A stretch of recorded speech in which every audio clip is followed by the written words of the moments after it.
कहानी की शुरुआत में हम समुद्र से किनारे पर आने वाले कुछ क्रिएचर्स को देखते हैं। क्रिएचर्स में से छोटे छोटे पैरासाइट निकलने लग जाते हैं जो अब सिटी की तरफ बढ़ने लगे और वो पूरी सिटी में फैल रहे थे। एक आदमी अपनी वाइफ के साथ सो रहा होता है, तभी एक पैरासाइट उसके रूम में घुस आया। पैरासाइट रेंगते हुए उस आदमी के कान में घुस गया। वो आदमी तड़पने लगा, लेकिन फिर कुछ ही पलों में वो आदमी नॉर्मल हो गया। फिर हमें शिनिची नाम के एक लड़के को दिखाया जाता है जो अपने कमरे में ईयरफोन लगाकर गाने सुन रहा होता है। तभी एक पैरासाइट उसके रूम में भी आ जाता है जो शिनिची की तरफ बढ़ने लगा और उसके कान के पास जाकर उसमें घुसने की कोशिश करता है, लेकिन ईयरफोन लगे होने से वो शिनिची के कान में नहीं घुस पाता। वो पैरासाइट उसके नाक के पास आकर अंदर घुसने की कोशिश करने लगता है। शिनिची को इसका पता चल गया। वो उस पैरासाइट को पकड़कर दीवार पर फेंक देता है और उस पैरासाइट को मारने की कोशिश की, लेकिन मार नहीं पाता। वो पैरासाइट उसके राइट हैंड पर हमला करके उसके अंदर घुस जाता है। शिनिची ये देखकर काफी घबरा गया। वो जल्दी से अपने हाथ को केबल से बांध लेता है जिससे वो पैरासाइट उस हाथ से आगे नहीं बढ़ पाता। तभी उसकी माँ वहाँ जाती है। वो उन्हें बताता है कि मॉम, मेरे हाथ में सांप घुस गया। वो जब उस केबल को हटाकर चेक करती है तो वहाँ कुछ नहीं होता। मॉम को लगता है कि उसने जरूर कोई बुरा सपना देखा होगा। शिनिची भी काफी परेशान होता है, उसे कुछ समझ नहीं आता। अगली सुबह जब शिनिची नाश्ता करने आता है तो उसे अपने राइट हैंड में अजीब सा फील होने लगा। फिर हमें उस आदमी को दिखाया जाता है जिसके कान में कल रात वो पैरासाइट घुस गया था। उसके दिमाग पर अब पैरासाइट ने काबू कर लिया, जिससे उसका खुद पर काबू नहीं होता।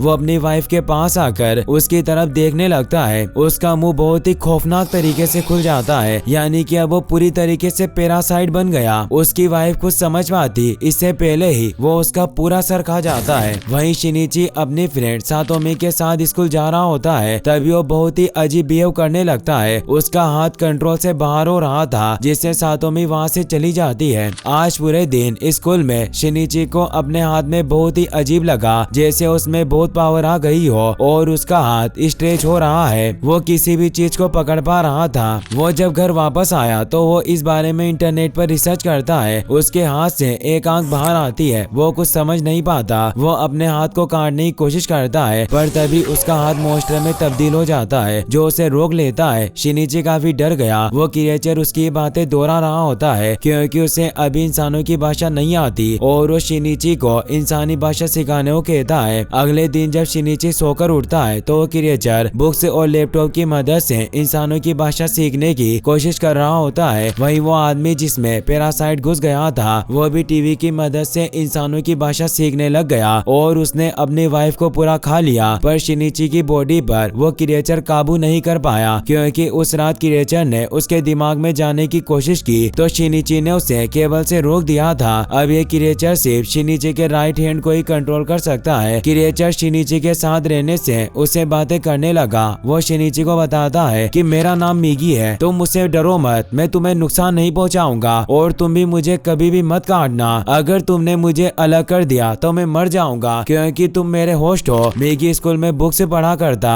जिससे वो इंसानों के बारे में और ज्यादा जानने लगा। साथ ही वो स्टूडेंट को फाइटिंग करते हुए देखकर ही फाइटिंग स्किल सीखने लगा। जब आर्ट क्लास स्टार्ट हुई तो शिनिची पेंटिंग बना रहा होता है। सातोमी उसके पास आकर कहती है कि अगर तुमने दोबारा उस दिन जैसी हरकत की तो मैं तुम्हारी जान ले लूंगी। शिनिची और मिगी अब साथ में काफी वक्त गुजारने लगे, जिससे अब उनमें काफी अच्छी बॉन्डिंग हो गई थी। शिनिची जब नहाने लगा तो मिगी उसकी पूरी बॉडी को चेक करता है। वहीं शहर में बहुत सारे पैरासाइट घूम रहे होते हैं और वो लोगों को मारकर उनका मांस खाने लगे। हर कोई काफी डर गया था, पर किसी को पता नहीं होता कि आखिर लोगों को कौन मार रहा है। अगले दिन जब शिनिची बस से कहीं जा रहा था तभी मिगी को वहाँ पास में ही किसी दूसरे पैरासाइट के होने का एहसास हुआ। वो शिनिची को जबरदस्ती बस से उतारकर दूसरे पैरासाइट की तरफ लेकर जाने लगा। वो एक रेस्टोरेंट में पहुंचे जहां एक पैरासाइट इंसान को खा रहा होता है। उस पैरासाइट को भी पास में किसी पैरासाइट के होने का एहसास हो जाता है। वो जब शिनिची को देखता है तो उसे लगता है कि ये भी एक पैरासाइट है और वो उसे भी इंसानों का मांस खाने के लिए देता है, लेकिन शिनिची उसे नहीं खाता। दूसरे पैरासाइट को पता चल जाता है कि उसका दिमाग अभी भी एक्टिव है, यानी कि वो पूरी तरीके से पैरासाइट नहीं बना। मिगी को इस बात का एहसास हो जाता है और वो शिनिची को भागने की बोलता है। वो भागने की कोशिश करता है पर दरवाजा ओपन नहीं होता। वो पैरासाइट शिनिची के पास आता है और अपना एक हाथ काटकर मिगी से बोलता है कि तुम इसकी उसकी बॉडी को छोड़ दो और मेरे साथ जुड़ जाओ। पर मिगी अब शिनची का अच्छा दोस्त बन गया होता है। वो उसके हाथ में जाने के लिए ना बोल देता है, जिससे अब उस पैरासाइट से लड़ने लग जाता है। मिगी ने स्कूल में अटैक स्किल को अच्छे से सीख ली थी, जिससे वो उस पैरासाइट के हेड को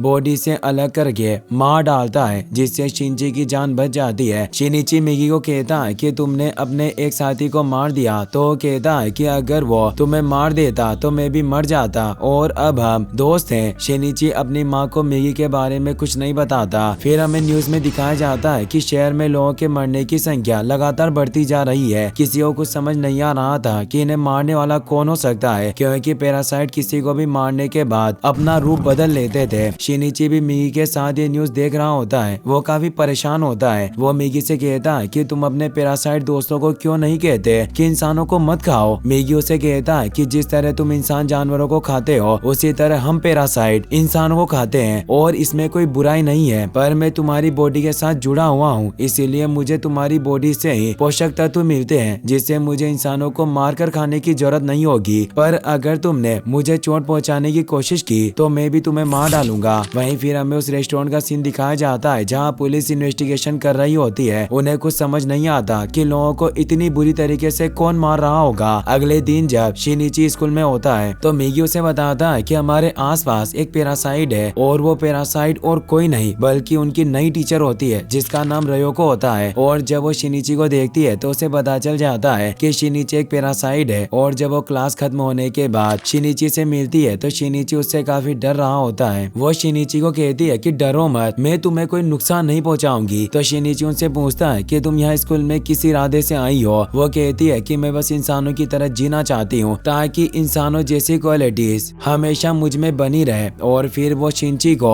एक जगह लेकर जाती है, जहाँ वो उसे दो और पैरासाइट से मिलवाती है, जिनमें से एक स्टूडेंट होता है और दूसरा एक पुलिस ऑफिसर होता है। वो कहती है कि ये पुलिस ऑफिसर मेरा हस्बैंड है और हमारा बेबी होने वाला है। वो बेबी बिल्कुल नॉर्मल इंसान होगा, इसीलिए हम भी इंसानों की तरह ही रहना चाहते हैं और हम किसी को भी सरेआम नहीं मारेंगे, लेकिन हम छुपकर इंसानों का मांस खाना चाहते हैं। तो क्या तुम हमारा ग्रुप ज्वाइन करोगे? लेकिन मिगी इस बात को एग्री नहीं करता। फिर जब शिनिची अपने घर लौट रहा होता है तो पुलिस ऑफिसर उन लोगों के पास आता है। मिगी शिनिची को बताता है कि मैं इससे लड़ाई तो कर लूंगा, लेकिन इसे तुम्हें ही मारना होगा। और फिर मिगी और उस ऑफिसर में लड़ाई स्टार्ट हो जाती है। लेकिन शिनिची उस ऑफिसर को नहीं मारना चाहता था, लेकिन उससे मजबूर होकर उसे मारना पड़ता है। इससे वो काफी ज्यादा डर जाता है कि उसने एक इंसान को मार डाला। मिगी उसे समझाता है कि तुमने किसी इंसान को नहीं मारा, क्योंकि वो एक पैरासाइट था जो हमें मारना चाहता था। वहीं फिर हमें उस पुलिस ऑफिसर को दिखाया जाता है जो अभी भी जिंदा होता है, लेकिन उस पैरासाइट को लगता है कि वो अब इस बॉडी में ज्यादा देर तक सरवाइव नहीं कर पाएगा। वहीं फिर हमें शिनिची की मॉम को दिखाया जाता है जो उसी रास्ते से गुजर रही होती है। तभी उसे वहाँ उसी पुलिस ऑफिसर की आवाज आती है और जब वो उसे देखने के लिए उसके पास जाती है तो पैरासाइट उसकी बॉडी से निकलकर शिनिची की मॉम के अंदर चला जाता है। वहीं जब शिनिची अपने रूम में सो रहा होता है तो मिगी को एहसास होता है कि कोई पैरासाइट उनके घर की तरफ बढ़ रहा है। वो शिनिची को इस बारे में बताता है और जब वो चेक करने के लिए नीचे जाते हैं तो वहाँ शिनिची की मॉम होती है और शिनिची को मारने के लिए उसकी तरफ बढ़ रही थी। तो मिगी शिनिची को कहता है कि यह वही ऑफिसर वाला पैरासाइट है जिसने अब तुम्हारी मॉम की बॉडी पर कब्जा कर लिया है। लेकिन शिनिची कहता है कि यह सच नहीं है। तो मिगी उसे कहता है कि अगर हमने इसे नहीं मारा तो यह तुम्हें मार देगा। शिनिची उसे कहता है कि अगर तुमने मेरी माँ को मार डाला तो मैं तुम्हें मार दूंगा, क्योंकि वो अपनी माँ से बहुत प्यार करता था। लेकिन देखते ही देखते उसकी माँ का सर बाकी पैरासाइट की तरह खुलने लग जाता है और वो शिनिची पर अटैक करके उसके दिल में छेद कर देती है। और फिर वो ऑफिसर मिगी से कहता है कि तुमने इसका साथ दिया, इसीलिए तुम्हें भी मरना होगा। और फिर वो ऑफिसर वहाँ से चला जाता है। शिनिची का बहुत खून बह रहा होता है और उसकी हालत बहुत खराब होती है। अगली सुबह हमें दिखाया जाता है कि शिनिची अभी भी जिंदा होता है और वो वापस खड़ा हो जाता है। तो मिगी उसे बताता है कि तुम बहुत जख्मी हो गए थे, इसीलिए मैंने तुम्हारे घाव को सही करने के लिए उसे अपने सेल्स से कवर कर दिया और फिर मैं वापस से तुम्हारे हाथ में आ गया और अब तुम पूरी तरीके से सही हो चुके हो। लेकिन शिनिची अब बहुत दुखी होता है क्योंकि उसकी माँ इस दुनिया में नहीं रही थी और उसकी बॉडी पर उस ऑफिसर ने कब्जा कर लिया था। अगले दिन शिनिची उस टीचर रयोको से मिलने जाता है और उससे उस ऑफिसर के बारे में पूछता है क्योंकि अपनी माँ की मौत का बदला लेना चाहता था। पर टीचर रयोको उसे कुछ नहीं बताती तो शिनिची उसे एक चाकू से डराने लगता है। टीचर अपने पैरासाइट रूप को एक्टिवेट करके कहती है कि तुम मेरा कुछ नहीं कर सकते और वहाँ से जाने लगती है। शिनिची उस पर चाकू फेंक कर वार करता है पर वो चाकू को पकड़कर पलटवार करती है पर वो शिनिची को नहीं मारती और वहाँ से निकल जाती है। अगले दिन जब शिनिची अपने स्कूल जाता है तो उसे वहाँ वही स्टूडेंट मिलता है जिसे टीचर रयोको ने उससे मिलवाया था और वो स्टूडेंट उसे कहता है कि मैंने भी इस स्कूल में एडमिशन ले लिया है और फिर वो उससे दोस्ती करने का नाटक करता है। लेकिन शिनिची को समझ आ जाता है कि इसके इरादे नेक नहीं है। शिनिची जब वापस घर आता है तो मिगी उसे बताता है कि मैंने तुम्हें सही करने के लिए मेरे सेल्स तुम्हारी बॉडी में डाले थे, इसी वजह से तुम्हें भी मेरी जैसी क्वालिटीज आ गई है और अब मुझे भी दिन में 4 घंटे सोने की जरूरत पड़ेगी और उस वक्त मैं तुम्हें नहीं बचा पाऊंगा क्योंकि उस वक्त मेरी हालत मरे हुए इंसान जैसी होगी, इसीलिए तुम्हें अकेले ही अपना ध्यान रखना होगा।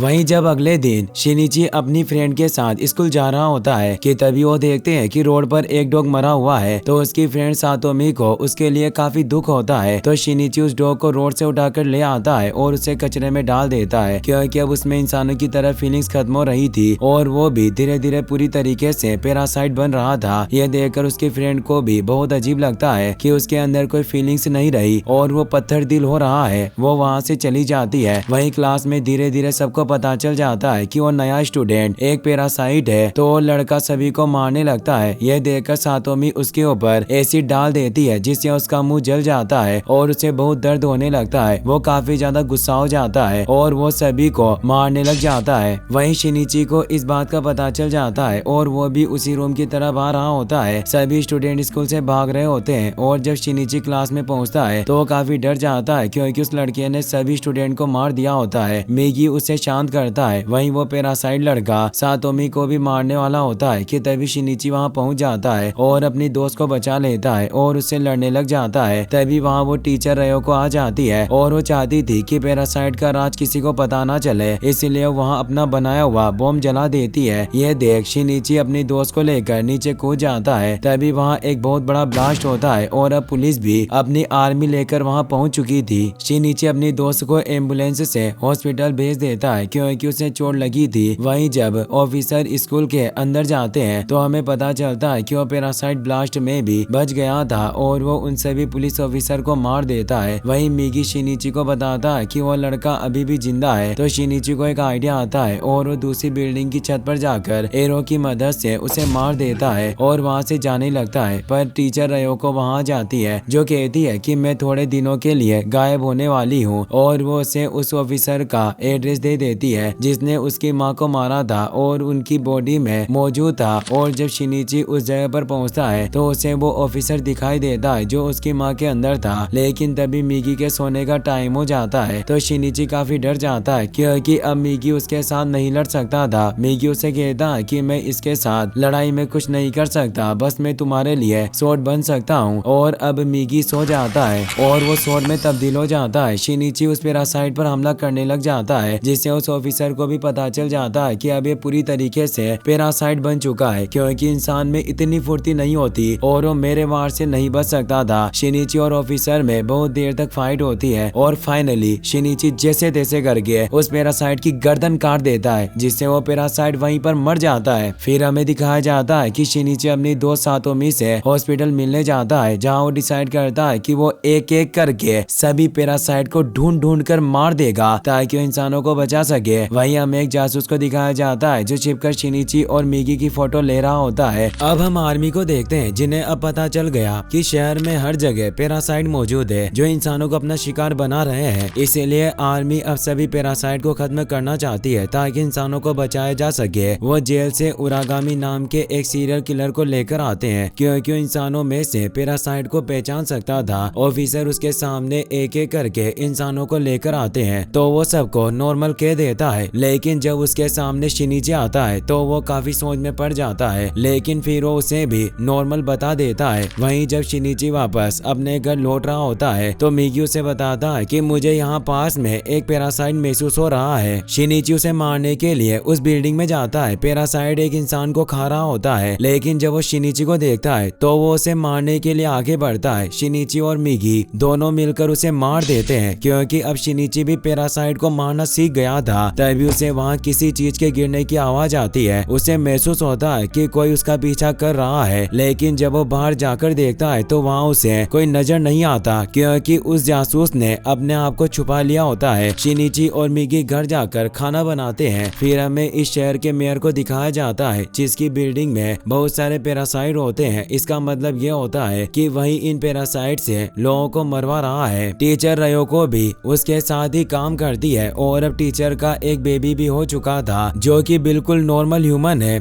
मेयर को पता चल गया कि शिनिची पैरासाइट्स को मार रहा है, इसीलिए उसे खत्म करना चाहता है, लेकिन टीचर उसे ऐसा करने से मना करती है। वो बताती है कि शिनिची और मिगी आपस में जुड़े हुए हैं। मैं देखना चाहती हूँ कि इंसान और पैरासाइट एक साथ कैसे रह सकते हैं, इसीलिए उसी ने शिनिची के पीछे वो जासूस भेजा ताकि वो उसकी हर एक चीज पर नजर रख सके। शिनिची एक दिन अपने घर जा रहा होता है। उसे फिर से फील होता है कि कोई उसका पीछा कर रहा है। शिनिची उसे पकड़ लेता है। जासूस उसे बताता है कि मुझे कुछ मत करना, मैं तुम्हें सब बताऊंगा। वो उसे घर लेकर आता है जहाँ वो उसे अपनी क्लिक की हुई सारी तस्वीरें दिखाने लगा और वो उसे ये भी कहता है कि तुम्हें अपने बारे में पुलिस को बता देना चाहिए जिससे वो तुम्हारी मदद कर सके। शिनिची कहता है कि मैं पुलिस पर भरोसा नहीं कर सकता क्योंकि मेरी माँ को एक पुलिस ऑफिसर ने मारा था। शिनिची उसे पूछता है कि तुम्हें मेरे बारे में कैसे पता चला, तो वो कहता है कि मुझे टीचर रयोको ने तुम पर नजर रखने के लिए भेजा था। शिनिची उसे कहता है कि वो भी एक पैरासाइट है। जासूस को उसकी बातों पर यकीन नहीं होता। फिर शिनिची टीचर से मिलने जाता है और कहता है कि तुम लोगों को क्यों मार रहे हो, ये करना बंद क्यों नहीं कर देते। टीचर कहती है कि तुम भी तो हमारे साथी पैरासाइट्स को मार रहे हो। वो अभी सिर्फ इंसानों को खाना सीख रहे हैं और कुछ देर बाद वो उनको मारना भी बंद कर देंगे। शिनिची कुछ नहीं कहता क्योंकि उसने सारी बातें रिकॉर्ड कर ली थी और अब वो ये रिकॉर्डिंग डिटेक्टिव को सुनाता है। सच जानकर जासूस काफी परेशान हो गया क्योंकि वो टीचर को पसंद करने लगा था। शिनिची उसे समझाता है कि वो टीचर बहुत खतरनाक पैरासाइट है, इसीलिए तुम्हें उसका साथ छोड़ना होगा वरना वो तुम्हें मार डालेगी। शिनिची वहाँ से चला जाता है। अगले दिनों जासूस उस मेयर से मिलता है क्योंकि उसे शिनिची की बात को टेस्ट करना था। वो मेयर के रूम में एक वॉइस रिकॉर्ड से लगा देता है, लेकिन मेयर को इस बारे में पता चल जाता है और वो असिस्टेंट को उस जासूस को मरवाने की ऑर्डर दे देता है क्योंकि अब जासूस उनके लिए खतरा बन सकता है। वही हमें शिनिची को दिखाया जाता है जो जब अपने घर जा रहा होता है तभी उसकी दोस्त सातोमी उससे मिलने आती है क्योंकि शिनिची अपनी मॉम के मरने के बाद से काफी दुखी रहा करता था। सातोमी उससे बातें कर रही होती है कि तभी मिगी उसे बताता है कि हमारी तरफ एक पैरासाइट बढ़ रहा है। ये सुनते ही शिनिची सातोमी के पास से दूर चला जाता है। फिर हमें उस जासूस को दिखाया जाता है जो अपनी बेटी के साथ एक बिल्डिंग के अपार्टमेंट में रहता था। वो कुछ सामान खरीदने के लिए बाहर जाता है। वहीं शिनिची मिगी से पूछ रहा होता है कि ये पैरासाइट हमसे कितनी दूर है और वो हमारी तरफ क्यों आ रहे हैं। मिगी बताता है कि वो हमें मारने के लिए आ रहे हैं और वो एक नहीं बल्कि 5 है। शिनिची काफी डर जाता है और भागने लगता है, लेकिन मिगी उसे भागने से मना करता है क्योंकि पैरासाइट एक दूसरे को महसूस करके पता लगा सकते थे कि वो कितनी डिस्टेंस पर है। शिनिची एक झाड़ी के पीछे छिप जाता है। तभी वहाँ मेयर का भेजा हुआ वो पैरासाइट आता है जिसका नाम गोटू होता है। मिगी शिनिची को बताता है कि इसके हाथ, पैर और गर्दन में 5 पैरासाइट है, इसीलिए इसे मारना बहुत टफ है। शिनिची वहाँ से भागने लगता है। वहीं फिर हमें जासूस को मारने के लिए भेजे गए 2 पैरासाइट को दिखाया जाता है जो जासूस को मारने के लिए उसके घर जाते हैं, पर जासूस के ना होने से वो उसकी बेटी को ही मार देते हैं। जासूस जब सामान लेकर वापस घर आता है तो ये देखकर बहुत दुखी हो जाता है। वहीं शिनिची उस पैरासाइट से बचकर भाग रहा होता है। शिनिची मिगी की मदद से उस पर हमला करता है और उसकी गर्दन काट देता है। मिगी उसे बताता है कि अभी भी इसमें 4 पैरासाइट बाकी है। शिनिची उसे कहता है कि हमें इसके हार्ट को खत्म करना होगा। तभी वो देखते हैं कि वहाँ कुछ लोग आ रहे हैं तो शिनिची पकड़े जाने के डर से वहाँ से भाग जाता है। तभी हमें दिखाया जाता है कि गोटू का कटा हुआ सर वापस जुड़ जाता है। वहीं टीचर रयोको मेयर के पास जाती है और उसे कहती है कि मैंने तुम्हारी मेयर बनने में मदद की, फिर भी तुमने मेरे मना करने के बावजूद जासूस और शिनिची को मारने के लिए पैरासाइट भेजे। तो मेयर बताता है कि वो दोनों हमारे लिए खतरा बन रहे थे। टीचर कहती है कि फिर तुमने उस छोटी लड़की को क्यों मारा, उसने तो तुम्हारा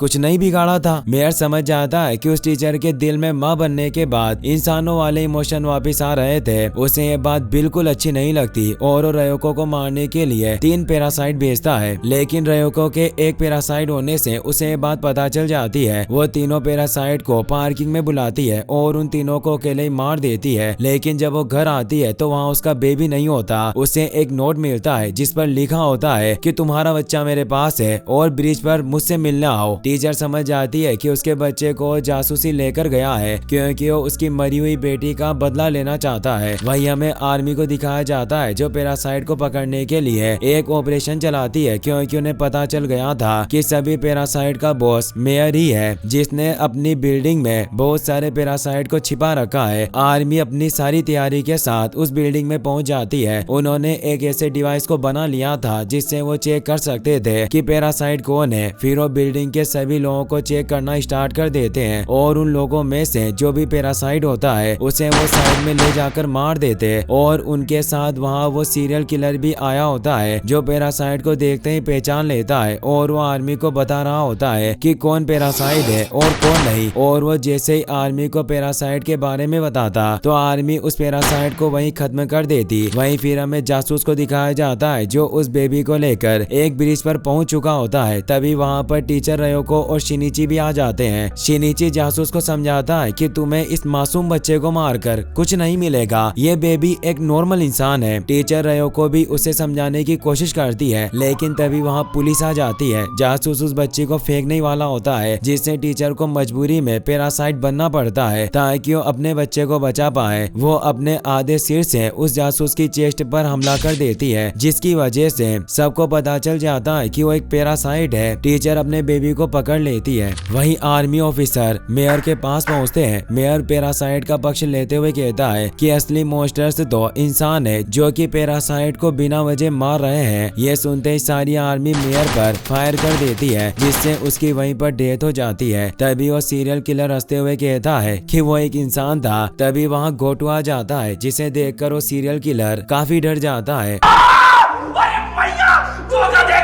और वो आर्मी को बताता है कि ये इंसान नहीं है। तो आर्मी उस पर फायर कर देती है लेकिन गोटू बहुत ही पावरफुल होता है इसीलिए उसे कुछ नहीं होता और वो सारी आर्मी को मार देता है। वहीं दूसरी तरफ पुलिस टीचर के पैरासाइट होने की वजह से उस पर फायर करने लगती है। टीचर समझ जाती है कि अब उसकी जान नहीं बचेगी। वो अपना बेबी शिनिची को पकड़ाने आती है पर बहुत सारी गोलियां लगने से उसकी वहीं पर डेथ हो जाती है। शिनिची को उस बेबी की वजह से अपनी माँ की याद आने लगती है और उसमें इंसानों वाली फीलिंग दोबारा से जागने लग जाती है और वो रोने लग जाता है। तभी वहाँ उसकी फ्रेंड सातों में भी आ जाती है और उसे हक कर लेती है। फिर पुलिस शिनिची को अपने साथ इन्वेस्टिगेशन करने के लिए लेकर जाने लगती है। तभी उन्हें खबर मिलती है कि उस गोटू ने पूरी आर्मी को मार दिया। यह देखकर वो फौरन वहाँ जाते हैं और वो शिनिची को भी अपने साथ लेकर जाते हैं। तभी वहाँ गोटू उन पर हमला कर देता है। यह देखकर ऑफिसर शिनिची को यहाँ से भगा देता है। मिगी शिनिची को कार में लेकर वहाँ से चला जाता है क्योंकि मिगी ने बुक से ड्राइविंग सीख ली थी। गोटू एक बाइक से उनके पीछे जाता है और शिनिची की कार का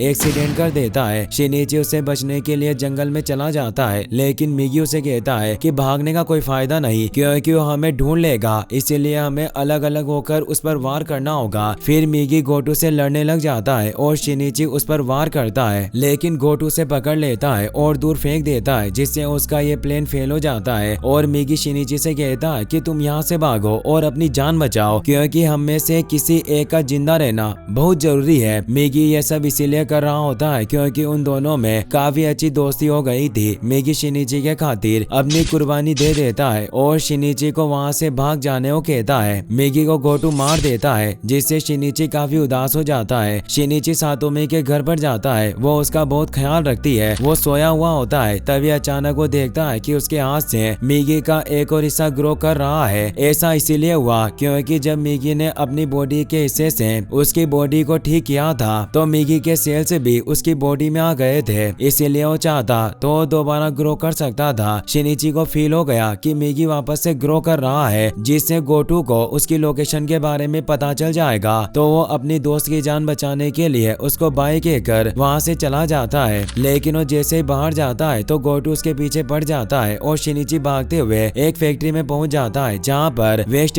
मटेरियल यानी कचरे को जलाया जाता था। गोटू शिनिची को मारने की कोशिश करने लगता है, लेकिन शिनिची उससे हर बार बच जाता है और वो एक केमिकल रॉड उसकी बॉडी में घुसा देता है, लेकिन उसे कुछ नहीं होता। वो हंसते हुए कहता है कि तुम मुझे क्या समझ रहे हो, मैं तो तुम्हें मारकर बाकी इंसानों को भी मार दूंगा और फिर मैं और बाकी सभी पैरासाइट इस दुनिया पर राज करेंगे। वो शिनिची को मारने वाला होता है कि मिगी फौरन से उसकी बॉडी में दोबारा ग्रो कर जाता है और उस पैरासाइट पर अटैक कर देता है। इसी के साथ उसकी बॉडी में कुछ अजीब सा होने लग जाता है और वो तड़पने लगता है। मिगी शिनिची को बताता है कि जिस रॉड से तुमने इसको मारा था उस पर बहुत सारे केमिकल्स लगे हुए थे और अब पैरासाइट उसकी बॉडी में नहीं रहना चाहते और एक एक करके सब पैरासाइट उसकी बॉडी छोड़ देते हैं और अब सिर्फ उसकी बॉडी का ढांचा बाकी रह गया था। शिनिची उसे उठाकर नीचे आग में फेंक देता है, जिससे फाइनली उसकी डेथ हो जाती है और अब सारे पैरासाइट खत्म हो चुके थे। फिर हमें कुछ दिनों के बाद का सीन दिखाया जाता है जहाँ सिटी में सब कुछ नॉर्मल हो चुका है। मिगी शिनिची से कहता है कि अब इस दुनिया में और कोई भी पैरासाइट नहीं रहा तो हमें भी साथ नहीं रहना चाहिए, इसलिए मैं बहुत गहरी नींद सो जाऊंगा